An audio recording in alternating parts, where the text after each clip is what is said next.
BSc and BA third year सूखी डाली विभिन्न संरचनाएं। प्रश्न, दिशा बोधक संरचना किसे कहते हैं, उदाहरण सहित समझाइए।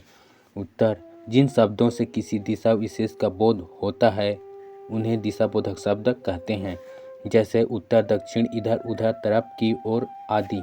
दिशा बोधक शब्द दो प्रकार के होते हैं, अनिश्चित दिशा बोधक शब्द व अनिश्चित दिशा बोधक शब्द। अनिश्चित दिशा बोधक शब्द, जिन शब्दों से निश्चित दिशा का बोध हो उन्हें निश्चित दिशा बोधक शब्द कहते हैं, जैसे पूर्व, पश्चिम, उत्तर, दक्षिण, आकाश, पाताल, ईशान, आग्नेय आदि। निश्चित दिशा बोधक संरचनाओं के उदाहरण: 1. भारत के पूर्वी हिस्से में बांग्लादेश है। 2. पश्चिमी मध्य प्रदेश में गरज के साथ छींटे पड़ेंगे। 3. पश्चिमोत्तर प्रांत में आतंकवादी गतिविधियां अधिक हैं। 4. उत्तर में हिमालय है। 5. कन्याकुमारी दक्षिण में है।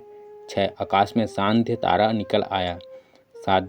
देश के आग्नेय दिशा में बंजर भूमि नहीं है, इत्यादि। इन वाक्यों में निश्चित दिशा का ज्ञान हो रहा है। अनिश्चित दिशा बोधक शब्द, ऐसे शब्द मात्र दिशा का बोध कराते हैं, अनिश्चित दिशा बोधक शब्द कहलाते हैं। अनिश्चित दिशा बोधक शब्द इस प्रकार हैं: इधर उधर, किधर जिधर, तरफ, सामने, चारों ओर, की ओर, के प्रति, पीछे इत्यादि। अनिश्चित दिशा बोधक संरचनाओं के कुछ उदाहरण: 1. इधर शब्द का प्रयोग से दिशा बोध।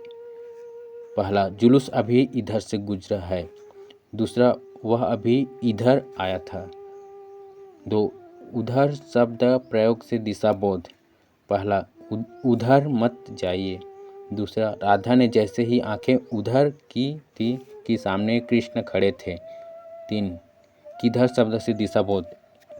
पहला, आप किधर जा रहे हैं। दूसरा, आपका घर किधर है भाई साहब, पूरा शहर ढूंढ मारा। 4. जिधर शब्द से दिशा का बोध। पहला, जिधर देखो उधर भ्रष्टाचार का बोलबाला है। दूसरा, जिंदगी की नौका जिधर चली जाएगी उधर ही जाना पड़ेगा। 5. तरफ शब्द के प्रयोग से दिशा बोध। पहला, किस तरफ जाना है। दूसरा, गांव का रास्ता इस तरफ से है। 6वां, सामने शब्द से दिशा बोध। 1. हाथ में किताब लिए सामने बरामदे में नरेंद्र खड़ा था। दूसरा, स्कूल के सामने ही एक सुंदर बगीचा है। 7वां, चारों ओर के प्रयोग से दिशा बोध। 1. छत पर खड़ी हुई वह चारों ओर देखती रही। दूसरा, मांडवगढ़ के चारों ओर गहरी खाइयां थी और उनमें पानी भरा था। 8. की ओर शब्द से दिशा का बोध। 1. आकाश की ओर मुंह उठाकर रो पड़ा। दूसरा, दक्षिण